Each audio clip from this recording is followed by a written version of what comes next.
Saudações, vamos iniciar a aula 6 na disciplina de Sistemas de Controle, seções 1 e 2. Então, a aula 6 trata da análise e projeto de sistemas pelo método do lugar das raízes. A seção 1 é a introdução e a 2 gráfico do lugar das raízes. Aqui está a bibliografia que já foi apresentada na primeira aula. Então, as características básicas da resposta transitória de um sistema de malha fechada está intimamente relacionada à localização dos polos de malha fechada. Se o ganho de malha do sistema for variável, então a localização dos polos de malha fechada dependerá do valor do ganho de malha escolhido. É importante, então, que o projetista saiba como os polos de malha fechada se movem no plano S, ou seja, no plano complexo, à medida que o ganho de malha varia. Do ponto de vista do projeto, em alguns sistemas, o ajuste do ganho pode mover os polos de malha fechada para as localizações desejadas. Então, o problema do projeto pode se reduzir à escolha de um valor de ganho apropriado. Se apenas o ajuste do ganho não produzir o resultado desejado, será necessário adicionar um compensador ao sistema. Os polos de malha fechada são as raízes da equação característica. Um método simples para a determinação das raízes da equação característica foi desenvolvido por W. R. Evans e tem sido amplamente utilizado na engenharia de controle.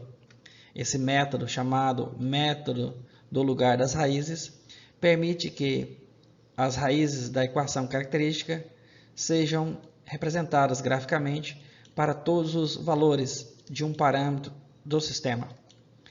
As raízes correspondentes a um valor específico desse parâmetro podem, então, ser localizadas no gráfico resultante.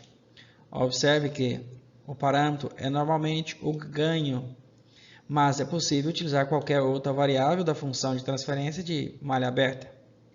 A menos que se estabeleça o contrário, vamos supor que o ganho da função de transferência de malha aberta seja o parâmetro a ser variado por toda a gama de valores de 0 ao infinito, ou seja, variar o ganho de 0 ao infinito. Gráficos do lugar das raízes. Então aqui inicia a seção 2. Condições de ângulo e de módulo. Considere o sistema mostrado na figura 6.1. A função de transferência de malha fechada é dada pela saída em função da frequência dividido por R em função da frequência, ou seja, a saída sobre a referência, a entrada, é igual a G dividido por 1 mais G vezes H. Todas as funções no domínio S.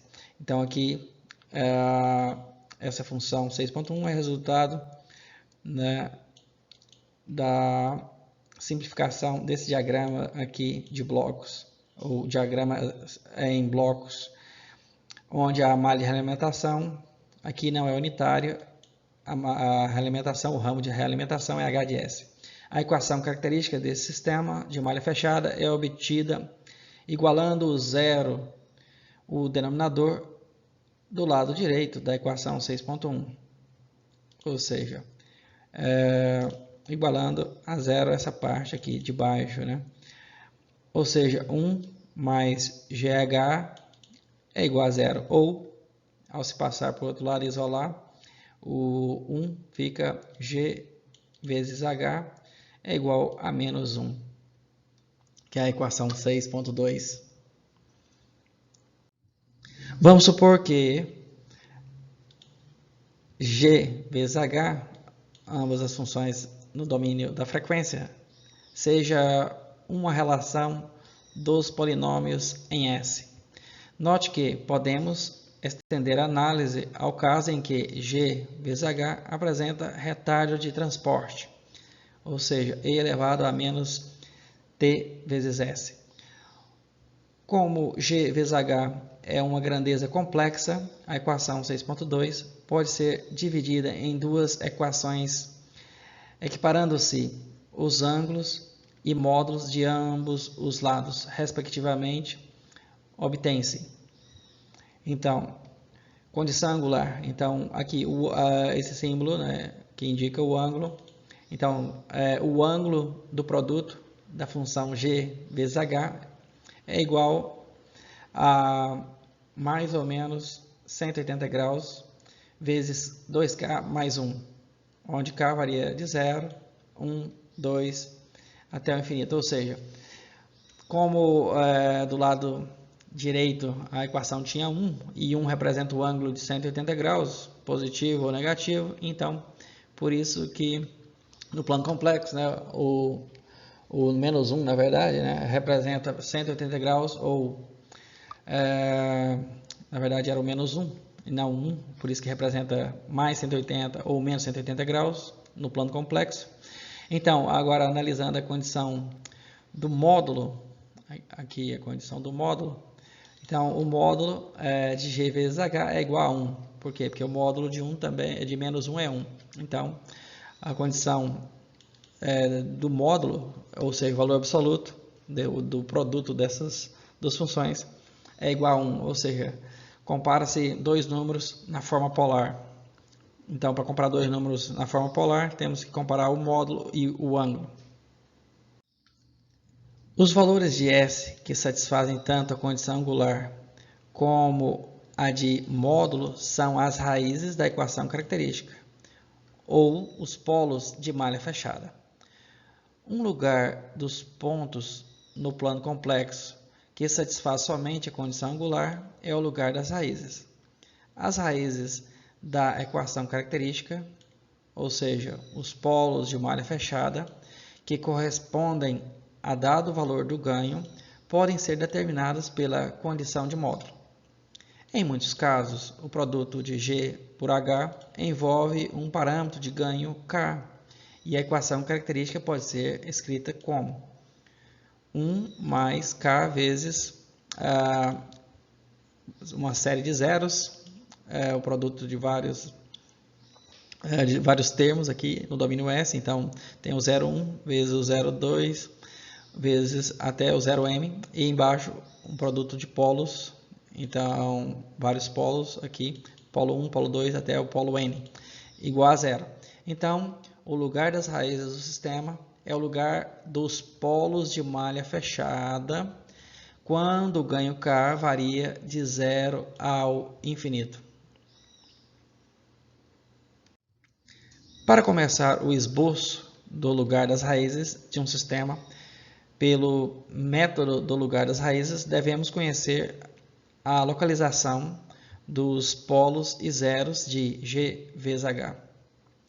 Lembre-se de que os ângulos dos vetores no plano complexo, ou grandezas complexas, que se originam nos polos e zeros de malha aberta e vão até o ponto de teste S, são medidos no sentido anti-horário, ou seja, sentido positivo. Por exemplo, se G vezes H for dado por, ou seja, G vezes H for dado por aqui uma equação com apenas um zero vezes K e aqui 4 polos no denominador, onde menos P2 e menos P3 são polos complexos conjugados.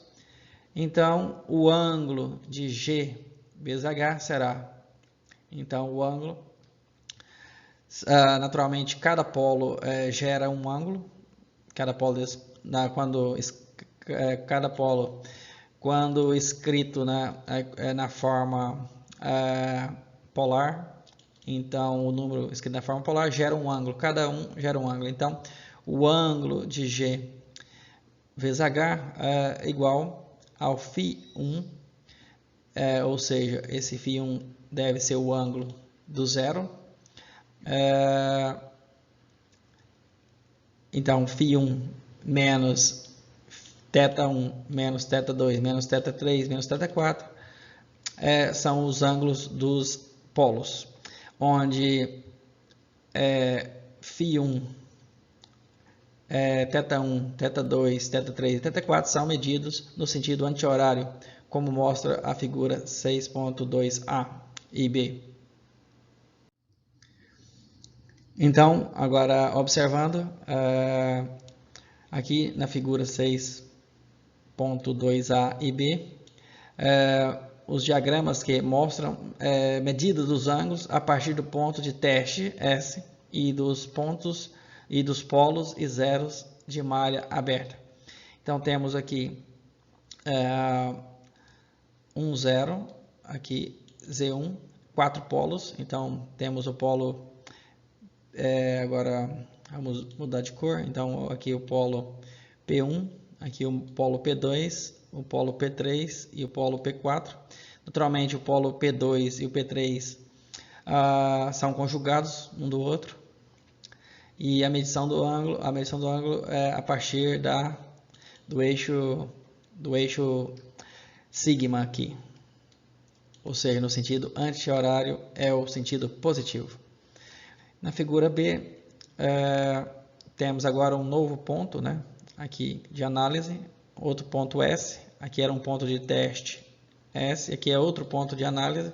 Então, a partir desse ponto de análise, todos os ângulos se alteram, né, como referência, né, esse ponto S até os polos e zeros.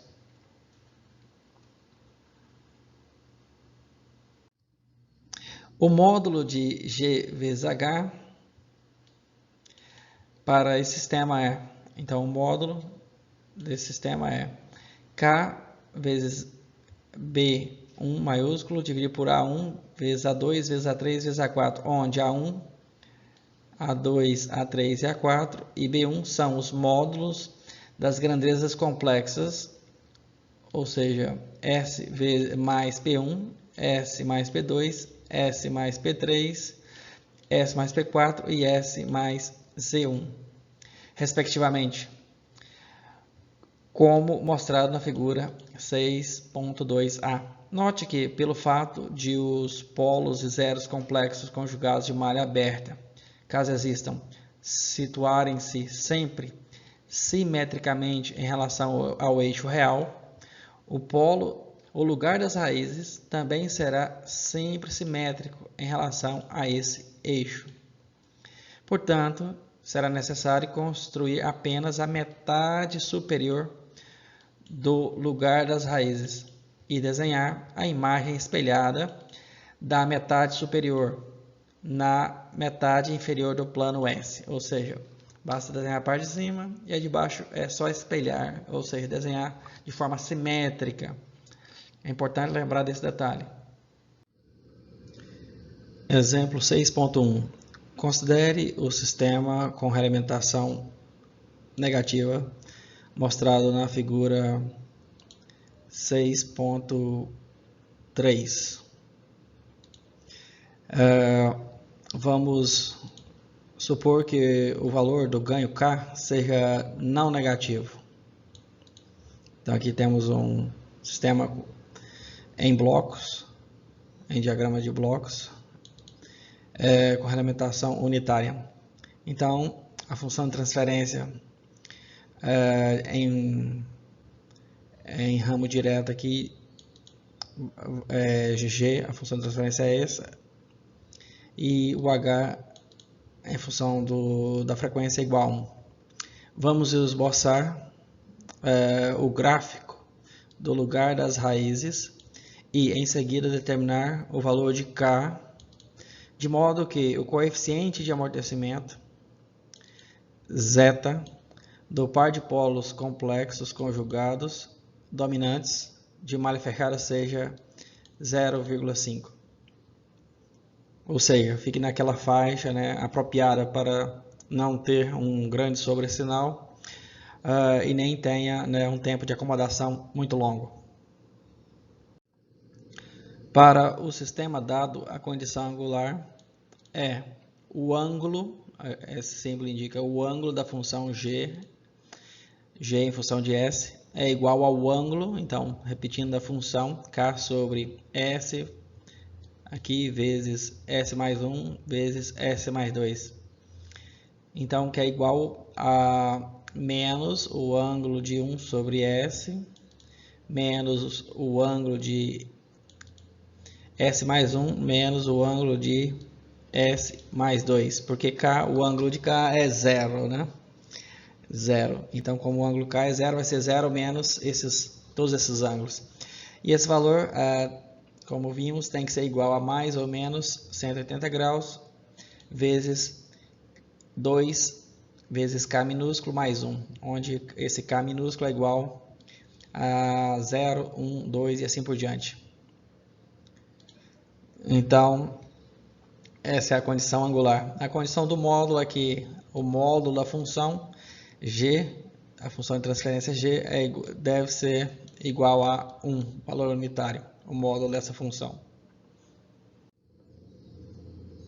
Um procedimento típico para esboçar o gráfico do lugar das raízes é o seguinte: primeiro, determinar o lugar das raízes no eixo real. Então, a primeira análise é feita no eixo real. 2. Determinar as assíntotas do lugar das raízes. Assíntotas são curvas que se aproximam lentamente, né, de alguma reta, né, alguma reta que passa pela origem, por exemplo. Determinar o ponto de partida do eixo real. Determinar o ponto de partida do eixo real. Terceiro passo. Quarto passo, determinar os pontos em que o lugar das raízes cruza o eixo imaginário também. 5. Escolher um ponto de teste nos entornos do eixo JW, o eixo imaginário, e da origem. 6. Desenhar o lugar das raízes. 7. Determinar um par de polos complexos conjugados dominantes de uma área fechada, de modo que o coeficiente de amortecimento, zeta, seja igual a 0,5. Então, vamos ao primeiro passo. O primeiro passo, como vimos, é determinar o lugar das raízes no eixo real. Como que se faz para determinar? Então, o primeiro passo na construção de um gráfico do lugar das raízes é localizar no plano complexo os polos de malha aberta, ou seja, S é igual a 0, S é igual a menos 1 e S é igual a menos 2. Basta resolver cada item aqui dessa equação fatorada. Então, aqui S é igual a 0. Separadamente, S mais 1 é igual a 0, então S é igual a menos 1, S mais 2 é igual a 0, então S é igual a menos 2. Sabendo que H em função de S é igual a 1. Não existe zeros de malha aberta nesse sistema. Como podemos observar, não existe zero, né? Porque o K não está multiplicando nenhum valor aqui, esse K maiúsculo não está multiplicando nenhum valor que tenha S. De tal forma que o S possa, a variável S possa ser zero, ou frequência zero. As posições dos polos de malha aberta são indicadas por cruzes. Ou seja, as posições dos polos de malha aberta são indicadas por cruzes. As posições dos zeros de malha aberta, os zeros agora, são indicados por pequenos círculos, ou seja, condizente, porque zero, né, parece um círculo. Observe que os pontos de partida do lugar das raízes, ou seja, os pontos correspondentes a K igual a 0, são os polos de malha aberta. O número de lugares das raízes individuais para esse sistema é 3. O número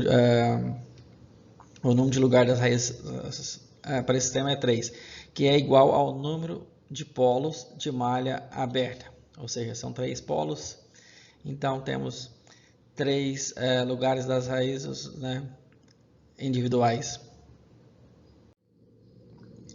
Para determinar o lugar das raízes no eixo real, seleciona-se um ponto de teste, S. Se esse ponto de teste estiver no eixo real positivo, então a seguinte expressão tem que ser verdadeira. O ângulo da função S é igual ao ângulo da função S mais 1, que é igual ao ângulo da função S mais 2, que é igual a 0 grau. Isso demonstra que a condição angular não pode ser satisfeita.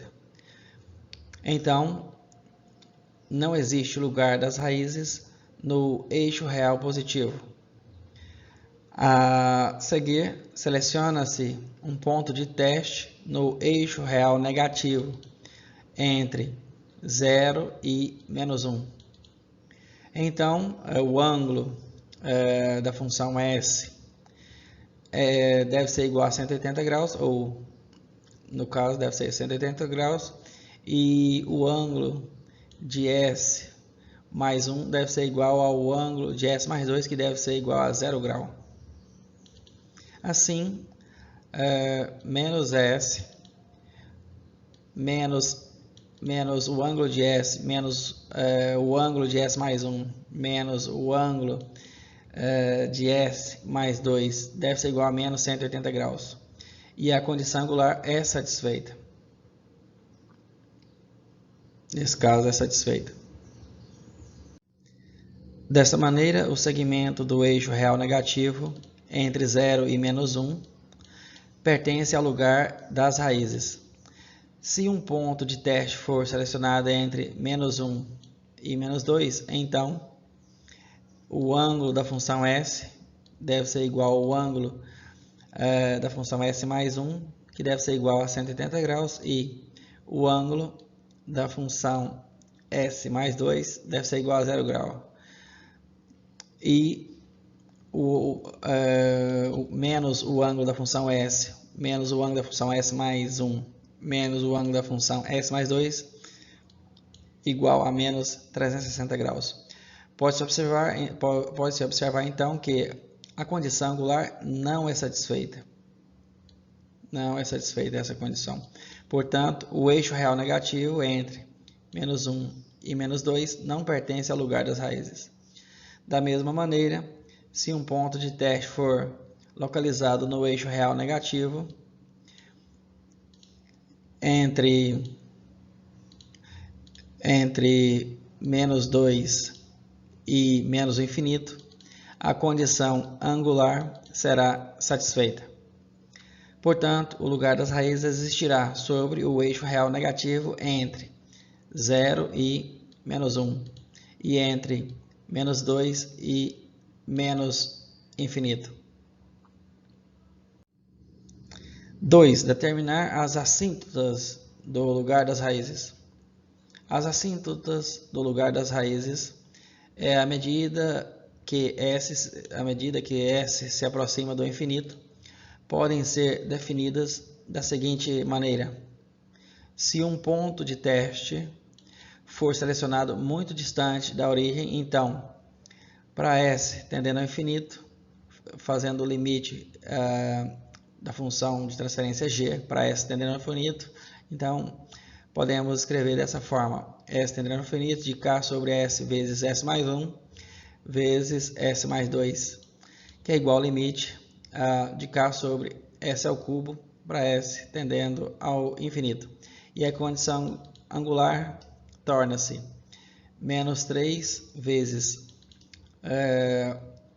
o ângulo da função S, que é igual a mais ou menos 180 vezes 2k mais 1, onde k é minúsculo, é igual a 1, 2, 0, 1, 2 e assim por diante. Ou o ângulo das assíntotas será igual a mais ou menos 180 graus vezes 2k mais 1 dividido por 3. E assim, da mesma forma, k varia de 0, 1, 2 e assim por diante. Como o ângulo se repete à medida que K varia, os ângulos distintos para as assíntotas são determinados como 60 graus, menos 60 graus e 180 graus. Assim, existem três assíntotas. A que corresponde ao ângulo de 180 graus e é o eixo real negativo.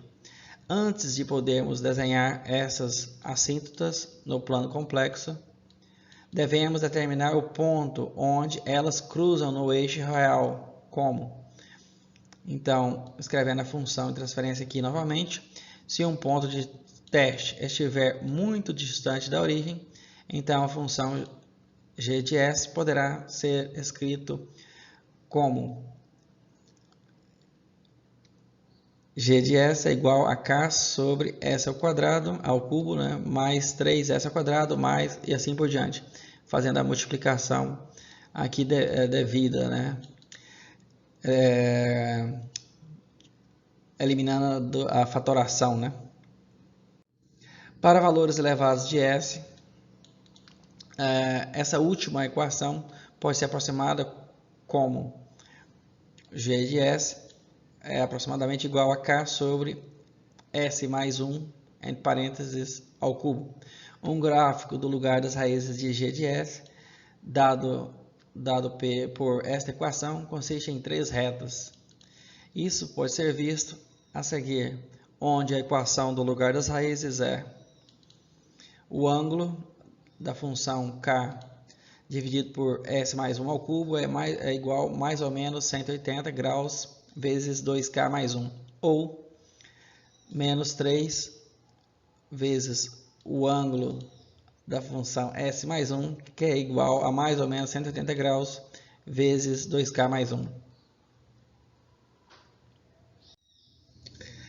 Que pode ser escrita como o ângulo da função s mais 1 é igual a mais ou menos 60 graus vezes 2k mais 1. Substituindo S por sigma mais J ômega, nessa última equação obtemos sigma, o ângulo da função sigma mais JW mais 1 é igual a mais ou menos 60 graus vezes 2k mais 1, ou o arco cuja tangente é igual a ômega sobre sigma mais 1, que é igual a 60 graus, que pode ser igual também a menos 60 ou 0 graus, 0 grau. Considere a tangente de ambos os lados dessa forma, dessa última equação. Então, aplicando a função da tangente em ambos os lados da equação, temos que ômega sobre sigma mais 1 é igual a raiz quadrada de 3, que é a tangente de 60 graus, raiz quadrada de menos 3, que é a tangente de menos 60 graus, e 0, que é a tangente de 0 grau, que podem ser escritas como sigma mais 1 menos ômega sobre raiz de 3 é igual a 0.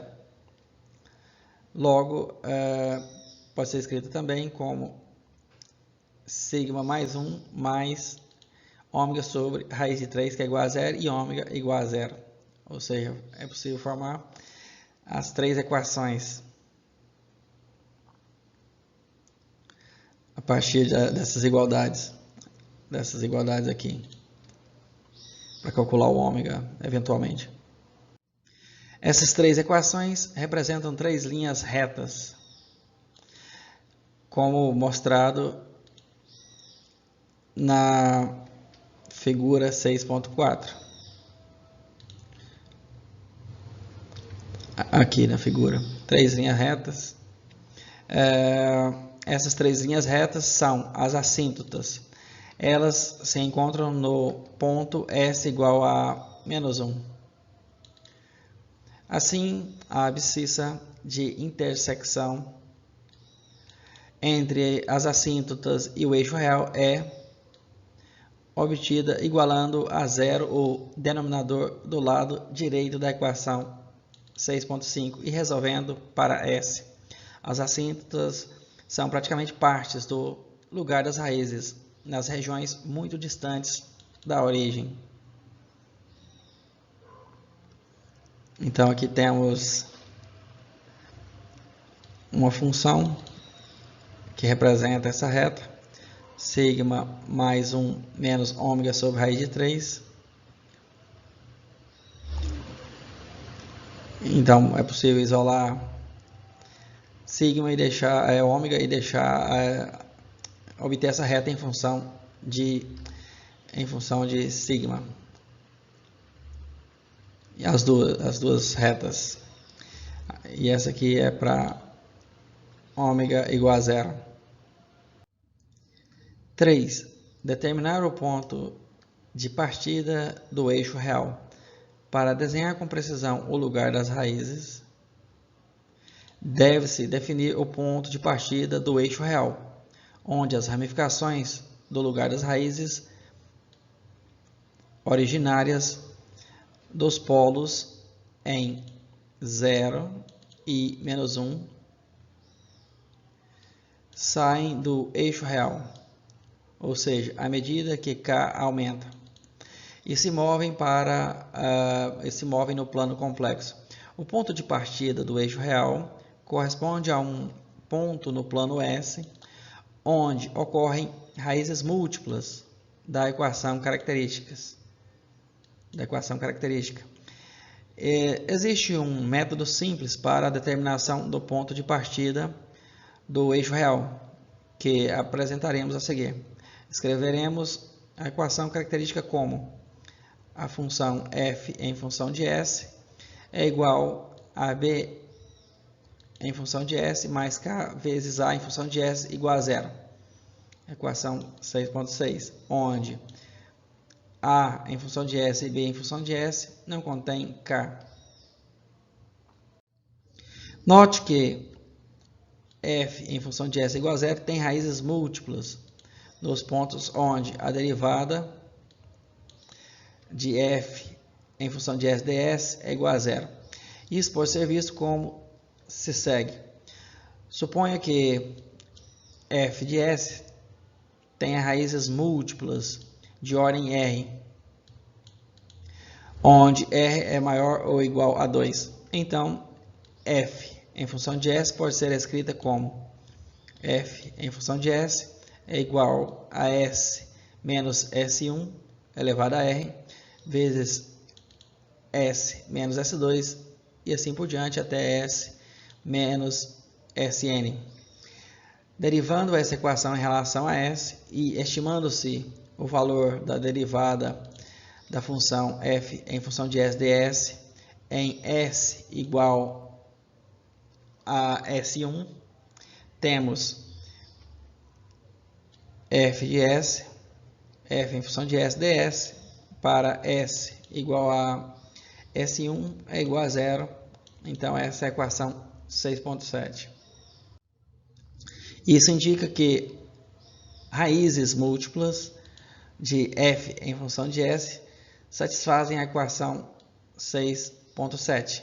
A partir da equação 6.6, obtemos a derivada da função f em função de s ds vezes a derivada de b, b', que é a derivada de b em função de s, mais k vezes a', que é a derivada de a em função de s, é igual a 0, equação 6.8, onde a' de s é igual à derivada de a sobre ds, ou a derivada de a em função... a derivada da função a de s, derivada na função s. E a derivada b' de s é igual à derivada de b ds, derivado em relação a s. Então, aqui reescrevi a função para não perdermos essa função, essas duas. O valor específico de k, que produzirá raízes múltiplas da equação característica, é obtido a partir da equação 6.8 como k K é igual a menos B' de S dividido por A' de S. Ou cada linha dessa são as derivadas, como mostramos acima, aqui e aqui. Se substituirmos esse valor de K na equação 6.6, teremos, então, K é igual a menos B' sobre A'. Se substituirmos, podemos reescrever a função f em função de S é igual a B menos B' dividido por A' vezes A. Dessa forma, B vezes A' menos B' vezes A, que é a equação 6.9. Se a equação 6.9 for resolvida em relação a S, podem ser obtidos os pontos onde ocorrem as raízes múltiplas. Por outro lado, a partir da equação 6.6, obtemos K é igual a menos B sobre A e a derivada de K em relação a S é igual a B' vezes A menos B vezes A' sobre A ao quadrado, ou seja, a derivada da fração, de uma fração, né, de uma fração de funções. Se a derivada de K em relação a S for igualado a zero, obteremos novamente a equação 6.9. Assim, os pontos de partida do eixo real podem ser determinados a partir das raízes de K, derivada diferencial de K ds, com relação a S igual a zero. Pode-se notar que nem todas as soluções da equação 6.9, essa aqui, ou da derivada dk ds é igual a zero, correspondem ao ponto de partida real do eixo real. Se um ponto no qual a derivada dk ds é igual a zero estiver sobre o lugar das raízes, este será mesmo um ponto de partida ou de chegada ao eixo real. Em outras palavras, se o valor de K for real e positivo, em um ponto em que a derivada de K em relação a S é igual a zero, então esse será de fato um ponto de partida ou de chegada do eixo real. No presente exemplo, a equação característica G em função de S mais 1 igual a zero é dada por K sobre S vezes S mais 1 vezes S mais 2 mais 1 é igual a zero. Ou, isolando K é igual a menos, entre parênteses, S ao cubo mais 3S ao quadrado mais 2S. Definindo a derivada de K com relação a S igual a zero, obtemos a derivada e obtemos a seguinte solução. S é igual a menos 0,4226 e S é igual a menos 1,5774. Como o ponto de partida do eixo real deve estar sobre o lugar das raízes entre 0 e menos 1, está claro que S é igual a menos 0,4226. Corresponde efetivamente ao ponto de partida do eixo real. O ponto S igual a menos 1,5774 não está sobre o lugar das raízes. Então, este ponto não é realmente um ponto nem de partida, nem de chegada do lugar das raízes. De fato, o cálculo dos valores de K correspondentes a S igual a menos 0,4226 e S igual a menos 1,5774 resulta em K é igual a 0,3849 para S igual a menos 0,4226 e K é igual a menos 0,3849 para S igual a menos 1,5774. Aqui temos um ganho negativo, o que era uma condição inicial não desejada, né? 4. Determinar os pontos em que o lugar das raízes cruza o eixo imaginário. Esses pontos podem ser determinados com a utilização do critério de estabilidade de Root, do seguinte modo: como a equação característica para o presente sistema é S ao cubo mais S ao quadrado mais 2S mais K igual a zero,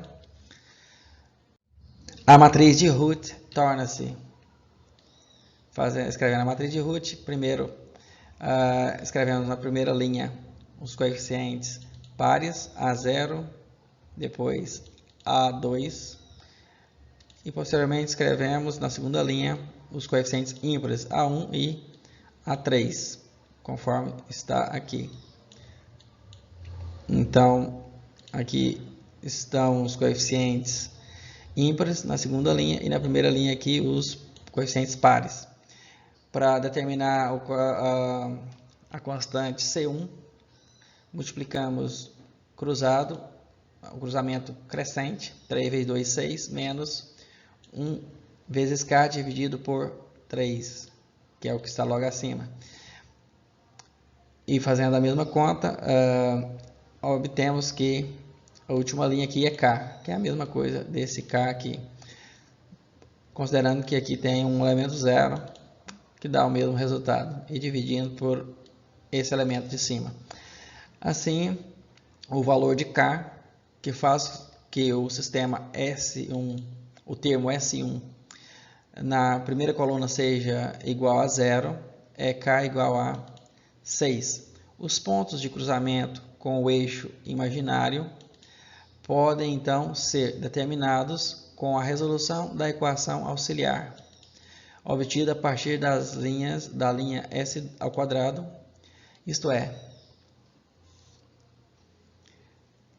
3S ao quadrado mais K é igual a 3S ao quadrado mais 6.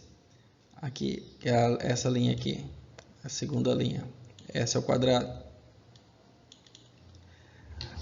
O que resulta em S é igual mais ou menos raiz quadrada de 2.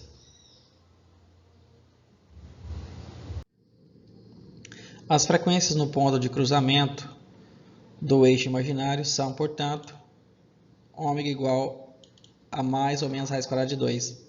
O valor do ganho correspondente aos pontos de cruzamento é K igual a 6. Um método alternativo é fazer S igual a J ômega.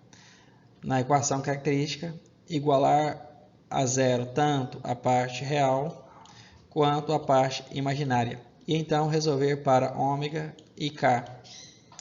Para o presente sistema, a equação característica com S igual a J ômega é J ômega ao cubo mais 3 vezes J ômega ao quadrado mais 2 vezes J ômega mais K igual a zero. Ou, separando agora a parte real com a parte imaginária, fatorando, então, a parte real K menos 3 ômega ao quadrado mais J vezes 2 ômega menos ômega ao cubo igual a zero.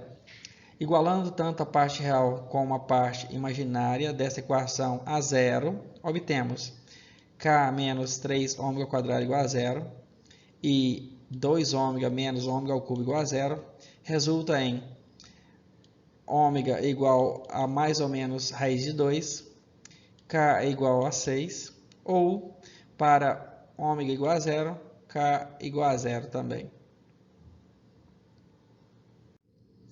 Assim, o lugar das raízes cruza o eixo imaginário em ômega igual a mais ou menos raiz quadrada de 2, e o valor de K no ponto de cruzamento é 6. Além disso, um ramo no lugar das raízes, no eixo real, toca o eixo imaginário em ômega igual a zero.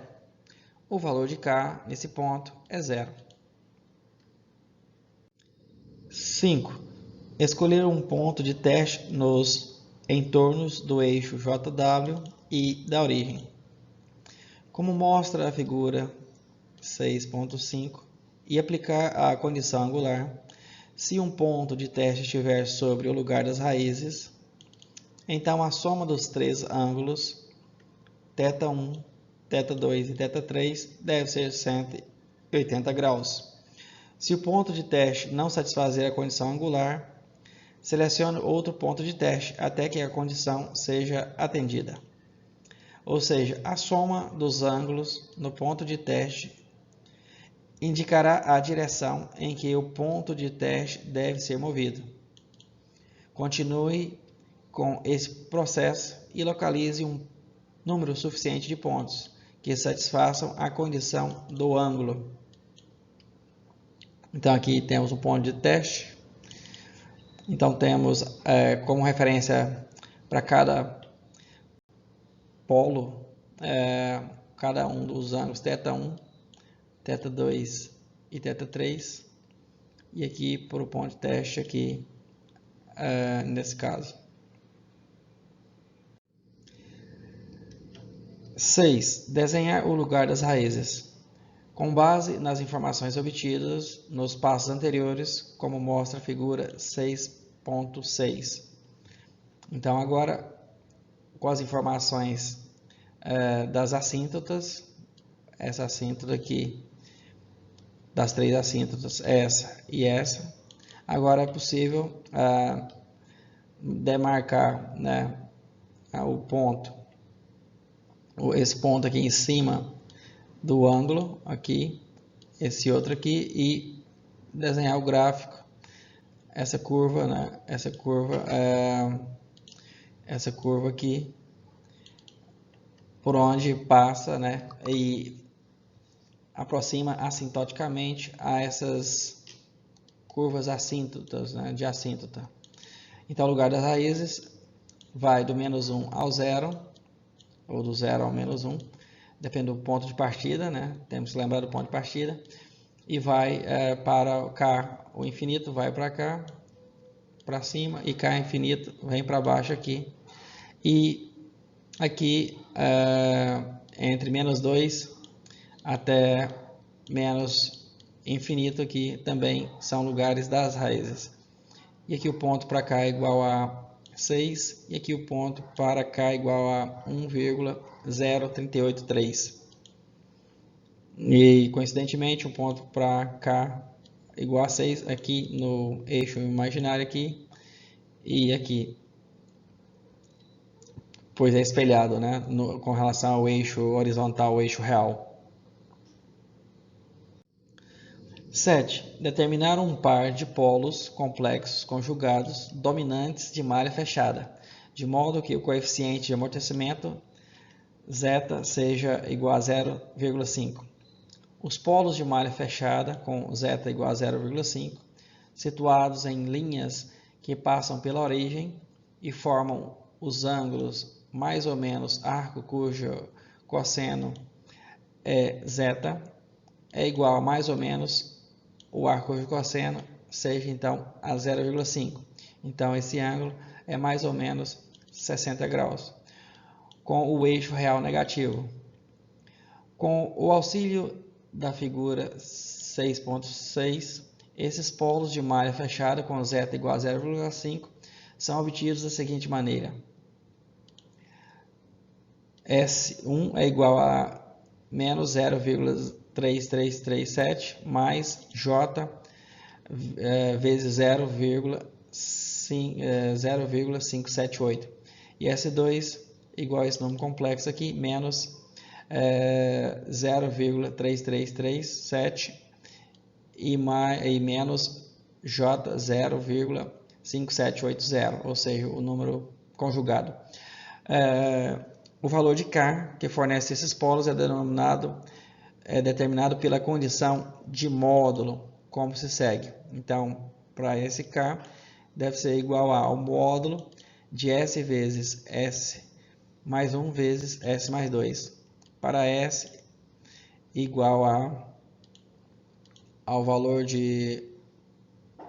do número complexo que acabamos de falar. no caso, com a parte imaginária positiva, que é igual a 1,0383. Utilizando esse valor de K, o terceiro polo é obtido em S é igual a menos 2,3326. Observe que a partir do passo 4, pode-se ver que para K igual a 6, os polos de malha fechada dominantes se situam no eixo imaginário em S igual mais ou menos J raiz de 2.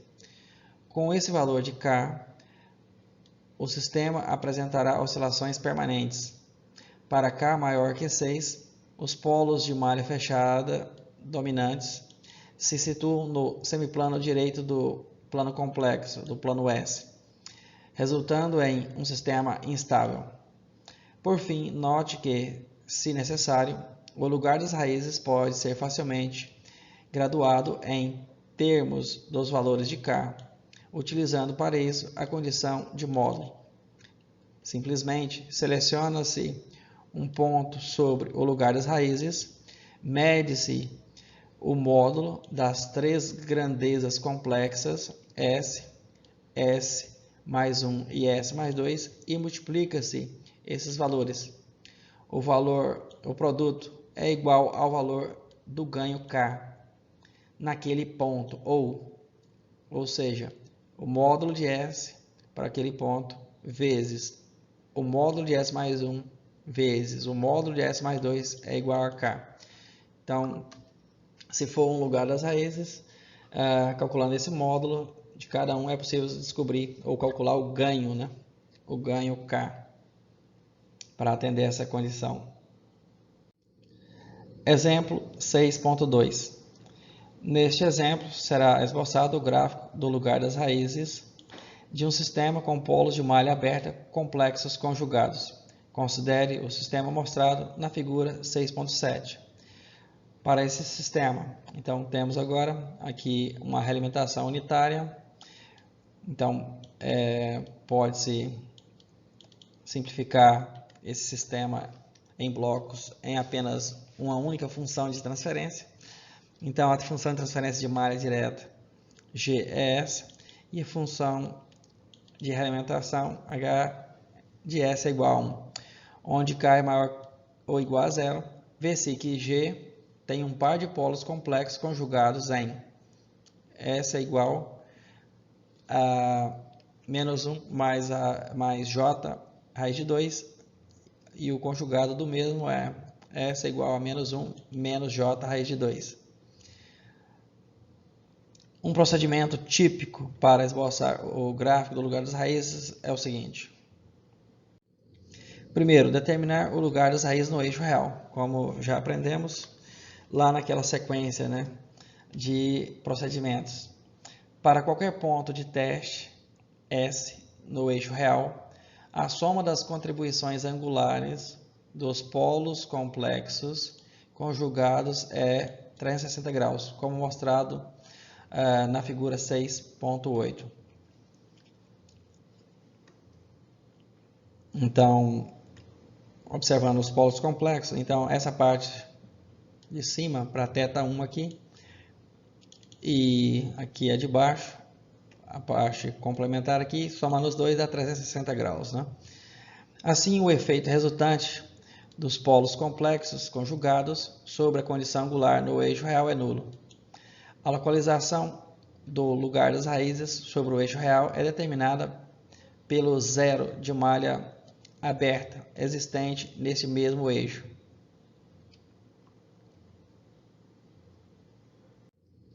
Um teste simples revela que o intervalo entre menos 2 e menos infinito no eixo real negativo constitui uma parte do lugar das raízes. Verifica-se que, como esse lugar é situado entre dois zeros, ou seja, em S igual a menos 2 e S igual a menos infinito, é de fato uma parte formada por dois ramos do lugar das raízes, cada um partindo de um dos dois polos complexos conjugados. Em outras palavras, dois ramos do lugar das raízes se separam em um ponto da região sobre o eixo real negativo entre -2 e menos infinito. Como existem dois polos de malha aberta e um zero, existe apenas uma assíntota que coincide com o eixo real negativo. 2. Determinar o ângulo de partida dos polos complexos conjugados de malha aberta. A presença de um par de polos complexos conjugados de malha aberta requer a determinação do ângulo de partida desses polos. O conhecimento desse ângulo é importante, já que o lugar das raízes próximo a um polo complexo fornece informações de como o polo originário do polo complexo migra para o eixo real ou se estende sobre a assíntota. Referindo-se à figura 6.9, se for escolhido um ponto de teste móvel em uma região muito próxima do polo complexo conjugado de malha aberta, em S igual a menos P1, aqui está P1, verifica-se que a soma das contribuições angulares do polo em S igual a P2, aqui P2, e do zero em S igual a menos Z, aqui, no caso é um zero, pode ser considerada invariável. Se o ponto de teste estiver sobre o lugar das raízes, então a soma de θ1' menos θ1 e menos θ'2 ou θ2' deverá ser mais ou menos 180 graus vezes 2K mais 1, onde K é igual a 0, 1, 2 e assim por diante. Assim, no exemplo, φ1 igual a θ1 mais θ2' igual a mais ou menos 180 graus vezes 2K mais 1, ou θ1 é igual a 180 graus menos θ2' mais φ1', que é igual a 180 graus menos θ2' mais φ1. Aqui temos esses ângulos, todos esses ângulos. Então aqui temos φ1', φ1, aqui θ1, aqui θ2, aqui θ2'. O ângulo de partida é então θ1 é igual a 180 graus menos θ2 mais φ1, que deve ser igual a 180 graus menos 90 graus mais 55 graus, que dá igual a 145 graus. Como o lugar das raízes é simétrico em relação ao eixo real, o ângulo de partida do polo em S igual a menos P2 é igual a menos 145 graus. 3. Determinar o ponto de chegada ao eixo real. Um ponto de chegada ao eixo real existe onde um ponto de ramos do lugar das raízes se funde quando K aumenta. Para esse problema, o ponto de chegada ao eixo real pode ser determinado da seguinte maneira: dado que o K é igual a menos S ao quadrado mais 2S mais 3 dividido por S mais 2, então a derivada de K com relação a ds, a S, é igual, vai-se a derivada da função, a função K, igual a zero. Passa a parte de baixo multiplicando por zero, então essa parte de baixo desaparece. Então surge uma equação do segundo grau, que é S ao quadrado mais 4S mais 1 igual a zero. Então, resolvendo essa equação, S é igual a menos 3,732, ou S é igual a menos 0,268. Note que o ponto S é igual a menos 3,7320 está sobre o lugar das raízes. Então, este é efetivamente o ponto de chegada ao eixo real. Note que no ponto S igual a menos 3,732, o valor do ganho correspondente é igual a 5,4641. Como o ponto S é igual a menos 0,2680, não está sobre o lugar das raízes, não pode ser um ponto de chegada ao eixo real.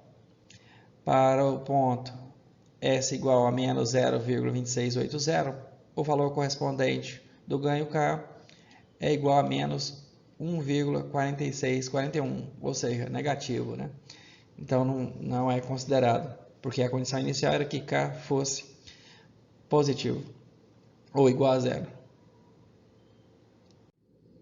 4. Esboçar o gráfico do lugar das raízes, tomando por base as informações obtidas nos passos anteriores. Para determinar com precisão o lugar das raízes, devem ser determinados vários pontos entre o ponto de chegada ao eixo real e os polos complexos de malha aberta pelo método da tentativa e erro, ou seja, tentativa e erro. Para facilitar o esboço do gráfico do lugar das raízes, deve-se encontrar a direção na qual o ponto de teste deve ser movido, guardando mentalmente a soma das variações dos ângulos nos polos e nos zeros. O valor do ganho K em qualquer ponto do lugar das raízes pode ser determinado aplicando-se a condição de módulo da função. Por exemplo, o valor de K em que os polos complexos conjugados de malha fechada têm o coeficiente de amortecimento igual a 0,7 pode ser encontrado pela localização das raízes, como mostra a figura 6.10, e calculando o valor de K da seguinte maneira: K igual ao módulo da função S mais 1 menos J raiz de 2 vezes S mais 1 mais J raiz de 2, que é o número conjugado, dividido por S mais 2, para S igual a menos 1,67 mais J 1,7, que dá o valor de K de ganho de 1,34. Então, para essa reta aqui, onde o constante de amortecimento é 0,7, então o ponto aqui de cruzamento é esse.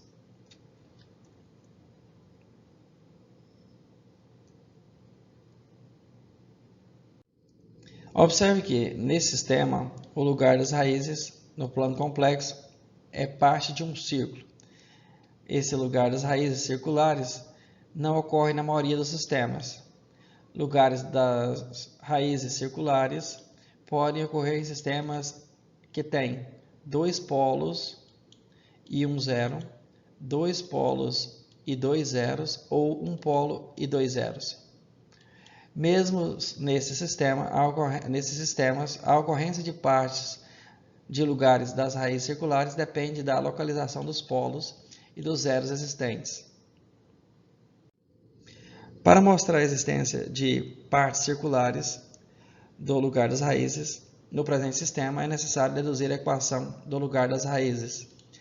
Para esse sistema, a condição de ângulo é o ângulo da função S mais 2 menos o ângulo da função S mais 1 menos J raiz de 2 menos o ângulo da função S mais 1 mais J raiz de 2 é igual a mais ou menos 180 graus vezes 2K mais 1.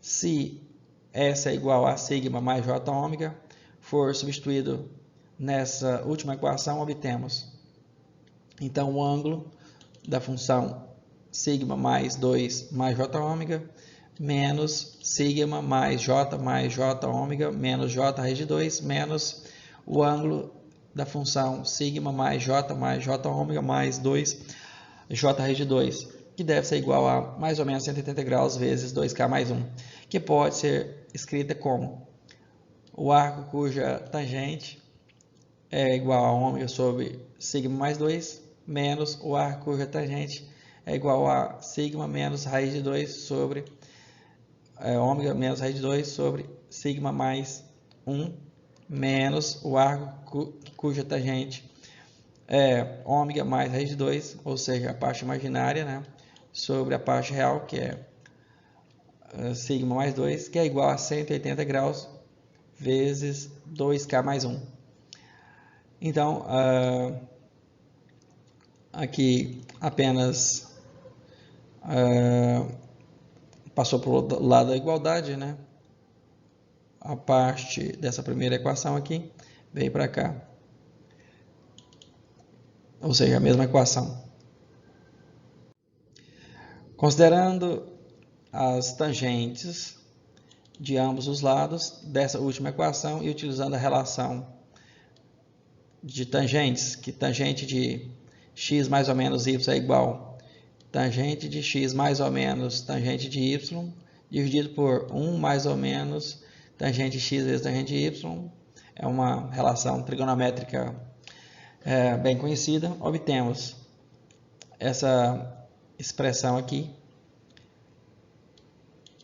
que pode ajudar na resolução. Então, temos aqui a tangente de uma soma, essa e essa, que pode ser escrita como sendo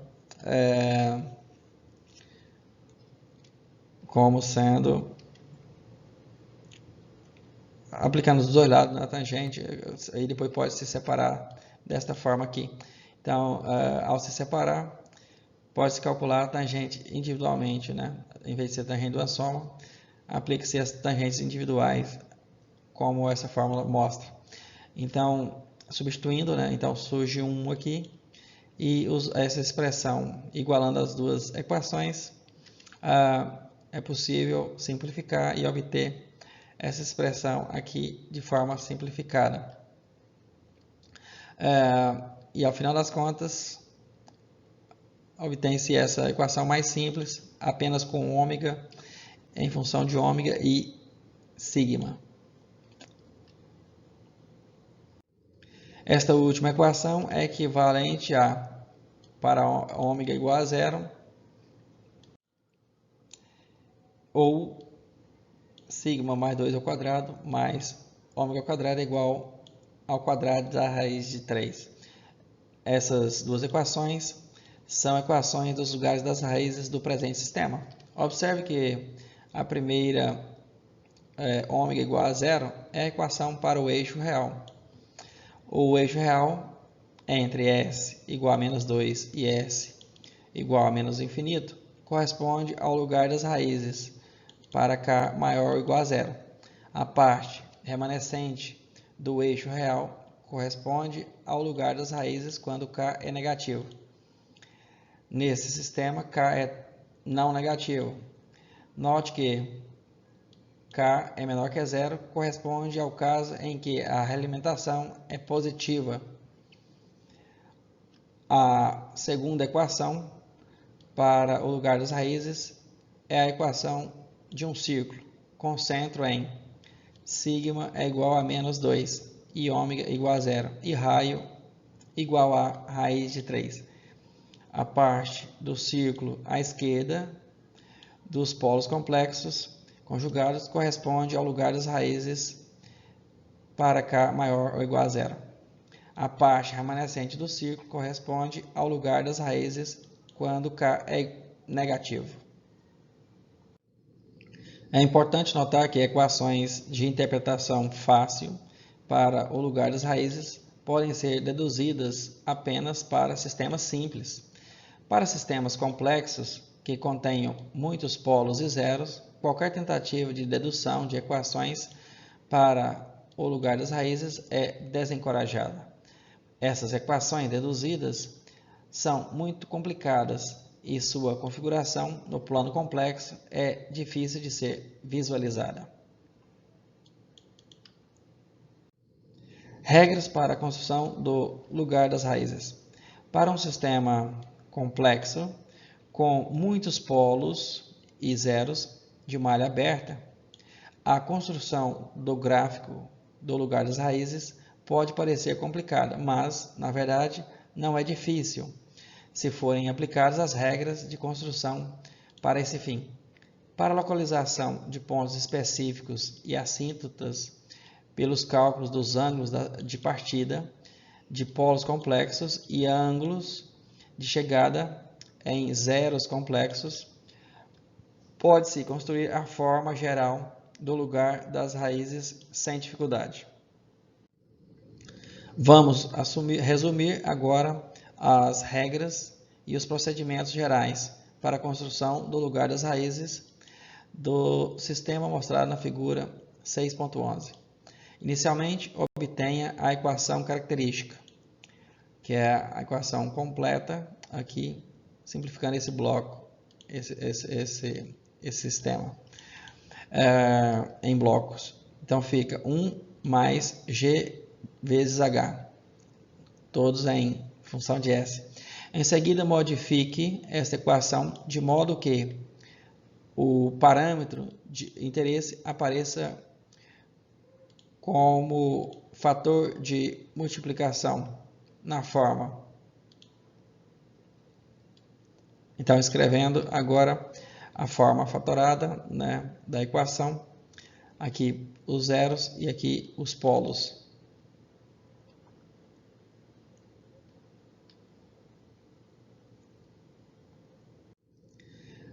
Na presente discussão, supomos que o parâmetro de interesse seja o ganho K, sendo K maior do que zero. No caso de K menor que zero, o que corresponde à realimentação positiva, a condição de ângulo deve ser modificada. Verifica-se, entretanto, que o método ainda é aplicável a sistemas com outros parâmetros de interesse além do ganho. Primeiro, localizar os polos e zeros de G vezes H no plano S. Os ramos do lugar das raízes se iniciam nos polos de malha aberta e terminam nos zeros finitos ou zeros no infinito também. A partir da forma fatorada da função de transferência de malha aberta, determinar a localização dos polos e dos zeros de malha aberta no plano S. Note que os zeros de malha aberta são os zeros de G vezes H, enquanto os zeros de malha fechada constituem os zeros de G de S e os polos de H. Observe que o lugar das raízes são simétricos no eixo real do plano S, pois os polos complexos e os zeros complexos ocorrem apenas em pares conjugados, como já havíamos dito. Um gráfico do lugar das raízes possui tantos ramos quantos forem as raízes da equação característica. Como o número de polos de malha aberta geralmente excede o número de zeros, o número de ramos é igual ao de polos. Se o número de polos de malha fechada for o mesmo que o de polos de malha aberta, então o número de ramos individuais do lugar das raízes que terminam em zeros finitos de malha aberta será igual ao número m dos zeros de malha aberta.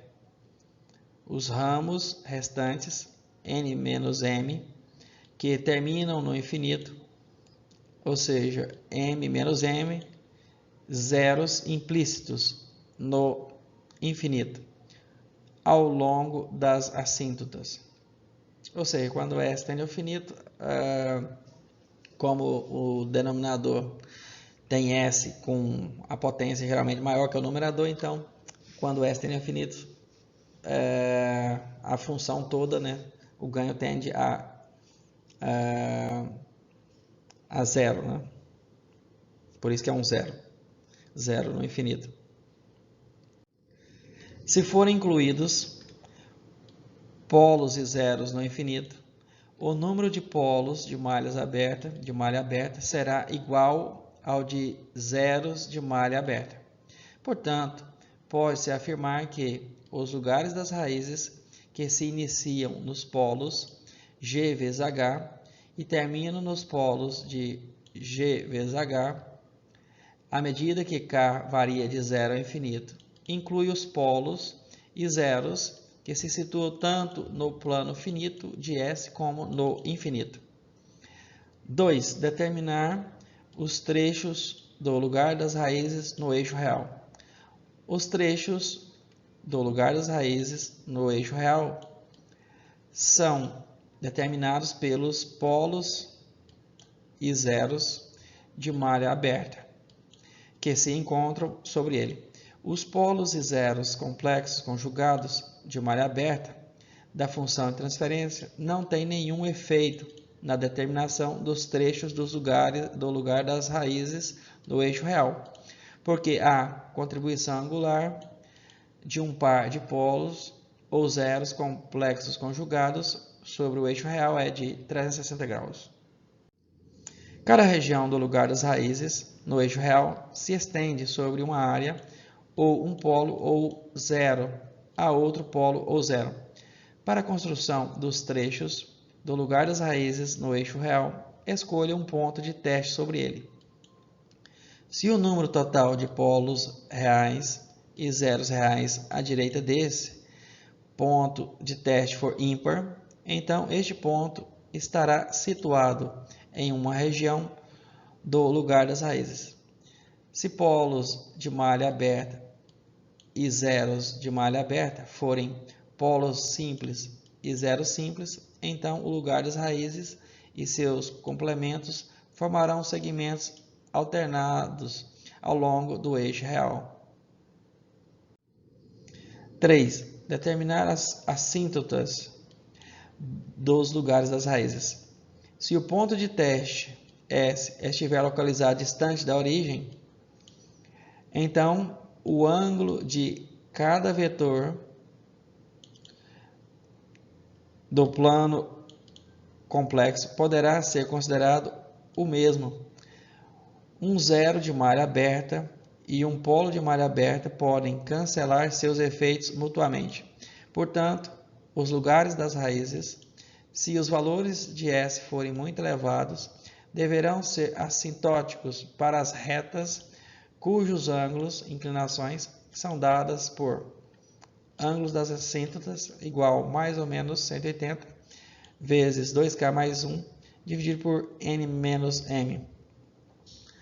Para K igual a 0, 1, 2 e assim por diante, onde N é o número finito de polos da função G vezes H e N é o número de zeros finitos de G vezes H também. Ângulos das assíntotas é igual a mais ou menos 180 graus vezes 2K mais 2 dividido por N menos 1, N menos M. Para K igual a 0, 1, 2 e assim por diante, repetindo. Aqui K é igual a 0. Corresponde às assíntotas de menor ângulo em relação ao eixo real. Embora K assuma um número infinito de valores, à medida que K aumenta, o ângulo se repete e o número de assíntotas distintas é N menos M. Todas as assíntotas se cruzam em um ponto no eixo real. Os pontos de intersecção são obtidos como a seguir. Se tanto o numerador como o denominador da função de transferência de malha aberta forem expandidos, o resultado será, então, G vezes H é igual a K vezes essa função aqui, S elevado a M mais Z1 mais Z2 mais ZM, vezes S elevado a menos 1, e assim por diante. dividido por S elevado a N, mais P1 mais P2 mais Pn vezes S elevado a menos 1, e assim por diante. Se um ponto de teste for situado muito distante da origem, então, dividindo o denominador pelo numerador, será possível escrever G vezes H como? Podemos escrever dessa forma. Ou dessa forma. Equação 6.12. A abscissa do ponto de intersecção das assíntotas com o eixo real é, então, obtida igualando-se a zero o denominador do lado direito da equação 6.12 e resolvendo para S, a variável S. Então, S é igual a menos P1 mais P2 mais até Pn menos, entre parênteses, Z1 mais Z2 mais até Zm, dividido por N menos M. Uma vez determinada a intersecção, pode-se desenhar as assíntotas no plano complexo. É importante notar que as assíntotas mostram o comportamento dos lugares das raízes para módulo de S muito maior do que 1. Um ramo do lugar das raízes pode se situar de um lado da assíntota correspondente ou pode cruzar a assíntota correspondente de um lado para o outro. 4. Determinar os pontos de partida e os pontos de chegada ao eixo real. Em virtude da simetria conjugada do lugar das raízes, os pontos de partida do eixo real e os de chegada estão localizados sobre o eixo real ou ocorrem em pares complexos conjugados. Se o lugar das raízes estiver localizado entre dois polos de malha aberta adjacentes no eixo real, então existirá pelo menos um ponto de partida no eixo real entre os dois polos. Da mesma maneira, se o lugar das raízes estiver entre dois zeros adjacentes, um dos zeros pode estar localizado em menos infinito no eixo real. Então, sempre existirá pelo menos um ponto de chegada entre os dois zeros. Se o lugar das raízes se situar entre um polo e um zero de malha aberta, finito ou infinito, sobre o eixo real, poderão existir pontos de partida e de chegada simultaneamente, mas não de modo isolado. Suponha que a equação característica seja dada por B mais K vezes A, onde B e A, são variáveis no domínio S, em função de S. Os pontos de partida e de chegada ao eixo real correspondem às raízes múltiplas da equação característica. Então, como foi discutido no exemplo 6.1, os pontos de partida e de chegada podem ser determinados a partir das raízes da equação, fazendo a derivada de K com relação a S.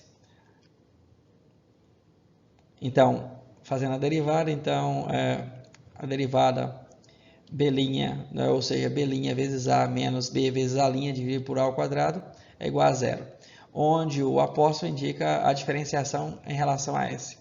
Os pontos de partida e os de chegada devem ser as raízes da equação 6.14, mas nem todas as raízes da equação 6.14 são pontos de partida ou pontos de chegada.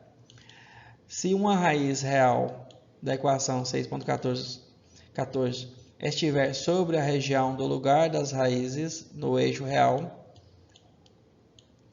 então este é real um ponto de partida ou de chegada. Este é realmente um ponto de partida ou chegada. Se uma raiz real da equação 6.14 não estiver sobre a região do lugar das raízes no eixo real, então essa raiz não corresponderá nem a um ponto de partida nem a um ponto de chegada. Se duas raízes S igual a S1 e S igual a S2 da equação 6.14 forem um par de complexos conjugados, e se não for certo que pertençam ao lugar das raízes, então será necessário verificar o valor correspondente de K.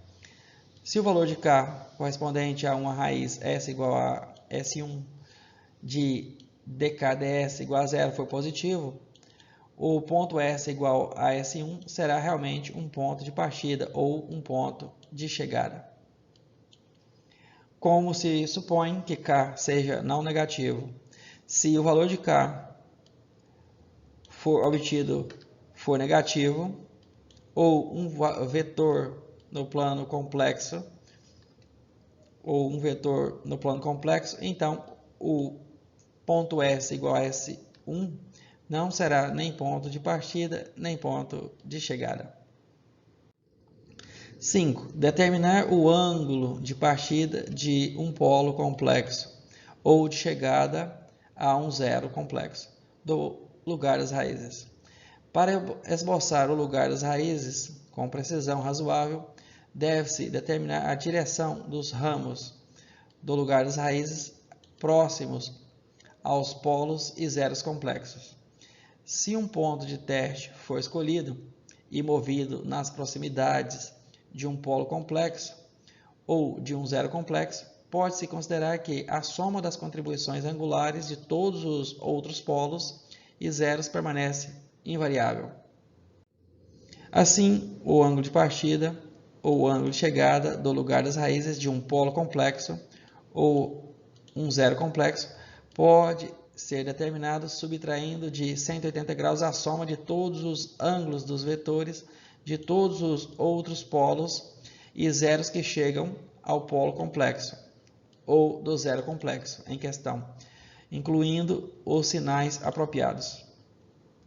Ângulo de partida de um polo complexo igual a 180 graus, menos soma dos polos dos vetores que chegam ao polo complexo em questão com origem em outros polos, e soma-se mais, soma os ângulos dos vetores que chegam ao polo complexo em questão com origem nos zeros.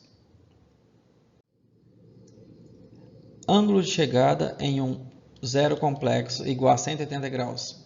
Subtrai menos a soma dos ângulos dos vetores que chegam ao zero complexo em questão, originários de outros zeros, mais soma dos ângulos dos vetores de chegada ao zero complexo em questão, partindo dos polos complexos. Então, aqui temos um ângulo de partida. Então, temos aqui o ângulo θ1, θ2 e φ. O ângulo φ é o ângulo do zero. Construção do lugar das raízes para o ângulo de partida igual a 180 graus menos θ1 mais θ2 mais φ. O ângulo de partida é mostrado na figura 6.12. Então, aqui é o ângulo de partida.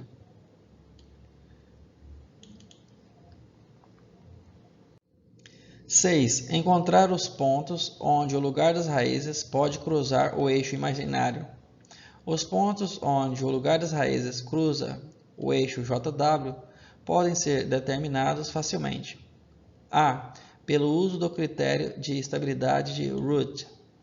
Ou B. Fazer S igual a JW na equação característica, igualando o zero tanto na parte real como na parte imaginária e resolvendo para ômega e K. Os valores de ômega, assim determinados, fornecem as frequências em que o lugar das raízes cruza o eixo imaginário. O valor de K, correspondente a cada frequência de cruzamento, representa o ganho nesse ponto de cruzamento. 7. Obter uma série de pontos de teste na região da origem do plano S e esboçar o lugar das raízes. Determinar o lugar das raízes em ampla região nas proximidades do eixo JW e da origem. A parte mais importante do lugar das raízes não se situa nem no eixo real, nem junto às assíntotas, mas em uma região próxima ao eixo JW e à origem. O formato do lugar das raízes nessa importante região do plano S deve ser obtido com uma precisão razoável. 8. Determinar os polos de malha fechada. Um ponto em particular sobre cada um dos ramos do lugar das raízes será um polo de malha fechada. Se o valor de K nesse ponto satisfazer a condição de módulo, reciprocamente, a condição de módulo possibilita que se determine o valor do ganho K em qualquer ponto específico sobre o lugar das raízes. Se necessário, o lugar das raízes pode ser graduado em função de K. Os valores de K variam continuamente ao longo do lugar das raízes. O valor de K, correspondente a um ponto S no lugar das raízes, pode ser obtido com a utilização da condição de módulo, ou seja, K é igual ao produto da distância entre os pontos e os polos, dividido pelo produto da distância entre o ponto e os zeros. Este valor pode ser calculado tanto gráfica como analiticamente. Se o ganho K da função de transferência de malha aberta for um dado do problema, ou seja, foi fornecido, então, pela aplicação da condição de módulo, pode-se determinar as posições corretas dos polos de malha fechada em cada um dos ramos do lugar das raízes, para dado valor de K. Para isso, pode-se utilizar o método de tentativa e erro ou o MATLAB. Naturalmente, aqui nosso objetivo é aprender a resolver manualmente, né? Então, nada de MATLAB. Considerações sobre os gráficos do lugar das raízes.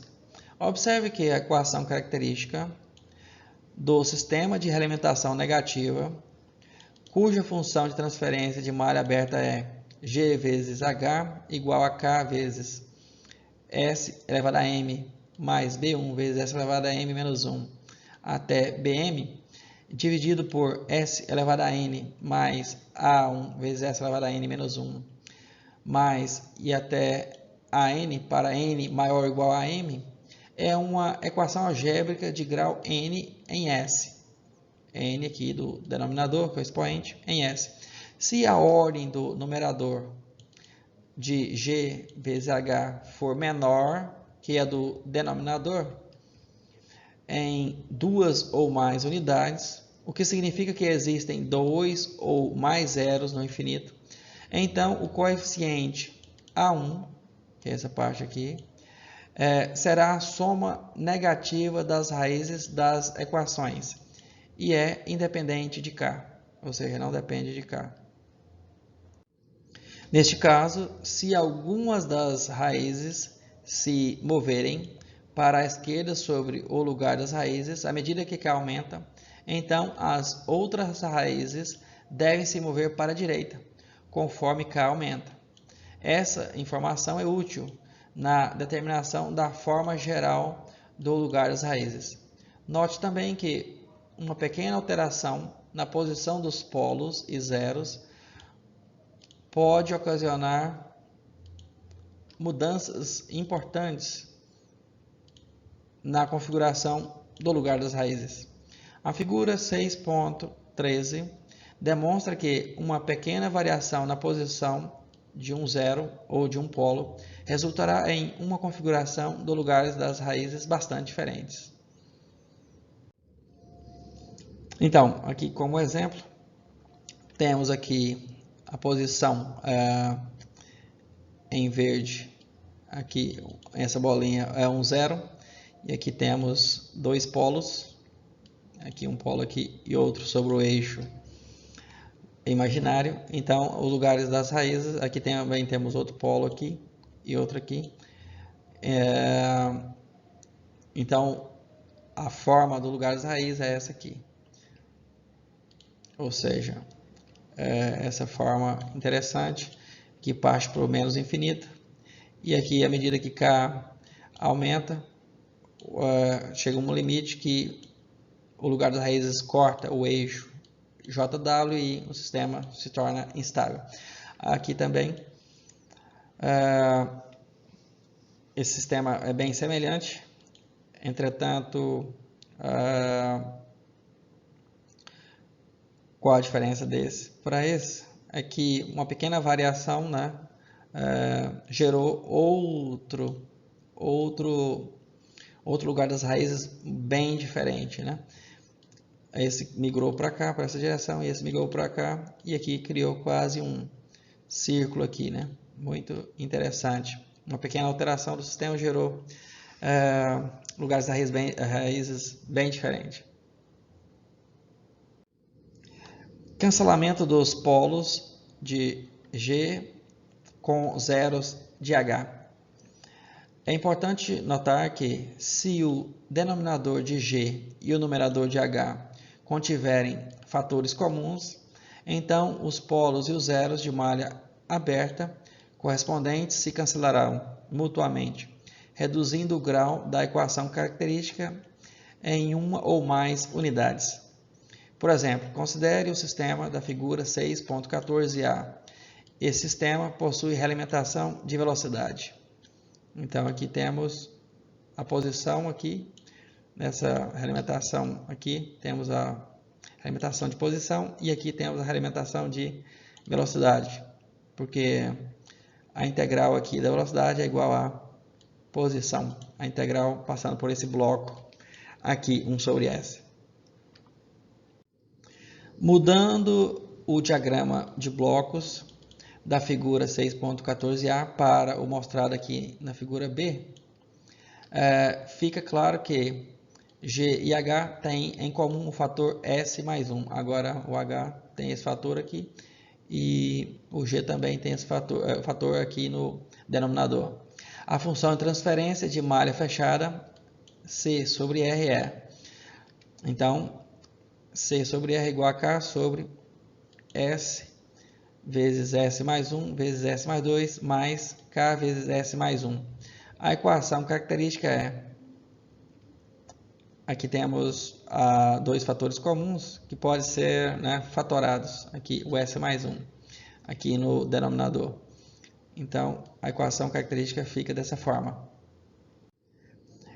Entretanto, em virtude do cancelamento dos termos S mais 1, que aparecem em G e H, tem-se agora 1 mais G vezes H igual a 1 mais K vezes S mais 1, dividido por S vezes S mais 1 vezes S mais 2. Então, temos aqui termos semelhantes aqui e aqui, né, que podem se cancelar. Então, a equação agora que deve ser igual a S vezes S mais 2 mais K, tirando o mínimo comum, né, e simplificando, e aqui fica S vezes S mais 2, que é o mínimo comum. A equação característica reduzida é S vezes S mais 2 mais K igual a zero. O gráfico do lugar das raízes de G vezes S não mostra todas as raízes da equação característica, mas apenas as raízes da equação reduzida. Para obter o conjunto completo dos polos de malha fechada, deve-se adicionar o polo cancelado de G vezes H aos polos de malha fechada, obtidos a partir do gráfico do lugar das raízes de G vezes H. É importante lembrar que o polo cancelado de G vezes H é um polo de malha fechada do sistema, como mostrado na figura 6.14. 14C. Então, aqui temos aqui uma realimentação unitária. Então temos aqui uma multiplicação por 1 sobre S mais 1 aqui, depois dessa realimentação unitária. Configurações típicas de polos e zeros e o lugar das raízes correspondentes.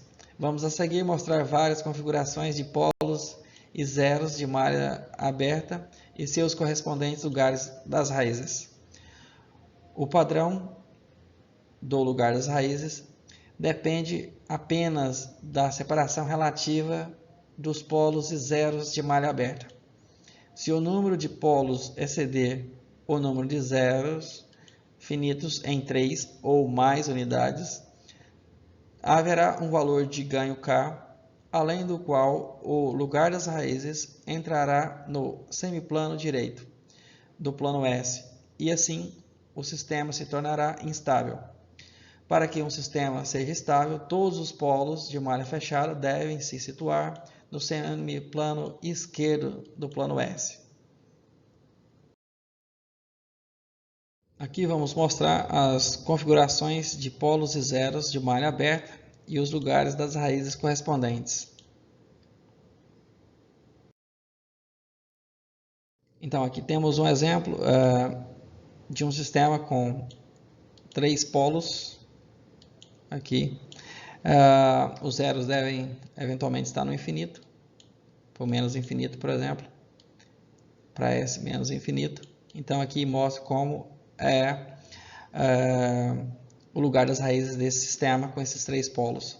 Aqui já temos na vertical, polos complexos conjugados aqui e um polo aqui no eixo real. Mostra que como se comporta o lugar das raízes para esse sistema, aqui outro, 4 polos aqui, aproximadamente como uma cruz, fazendo uma cruz. Então as assíntotas, ou seja, os lugares das raízes coincide com as assíntotas, e ocupam essas linhas cruzando, e aqui também ligando um polo ao outro. Aqui outro exemplo, onde temos 2 polos conjugados, complexos conjugados. Então o comportamento pode ser dessa forma. Aqui temos outro agora com 2 polos reais negativos aqui e um par de polos complexos conjugados aqui, ou um par de polos complexos conjugados. Então o comportamento pode gerar dessa forma.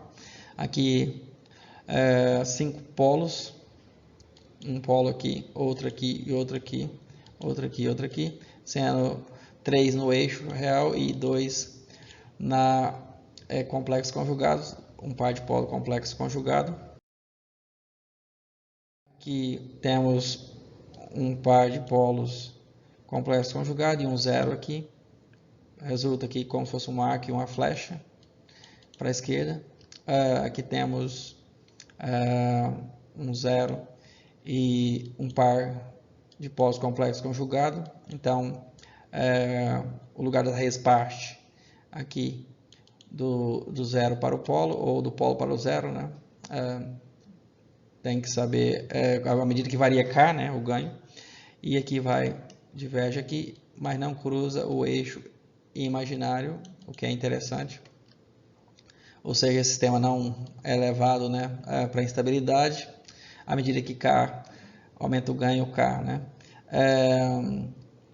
Aqui temos um exemplo também. Agora, 1, 0 e 4 polos, sendo que um par de polos complexos conjugado. Aqui vemos o comportamento das raízes, no lugar das raízes, aqui formando um círculo, inclusive, praticamente. E temos agora um 0 e 4 polos, sendo que 2 pares de polos complexos conjugados. Aqui, eventualmente, à medida que o K aumenta, né, o sistema pode ser levado à instabilidade. Aqui temos dois zeros conjugados, os dois zeros complexos e três polos no eixo real.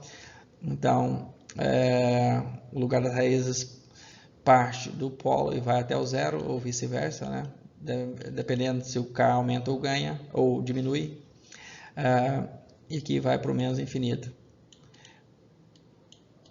E aqui, dois zeros e dois polos. Então, é interessante que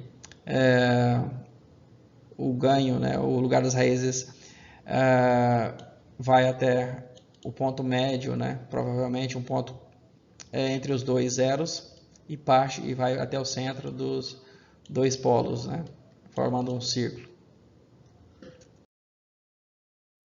E vimos de forma simplificada a seção introdutória e a seção 2, que tratava de gráficos do lugar das raízes. É isso aí, na disciplina de sistemas de controle. Obrigado.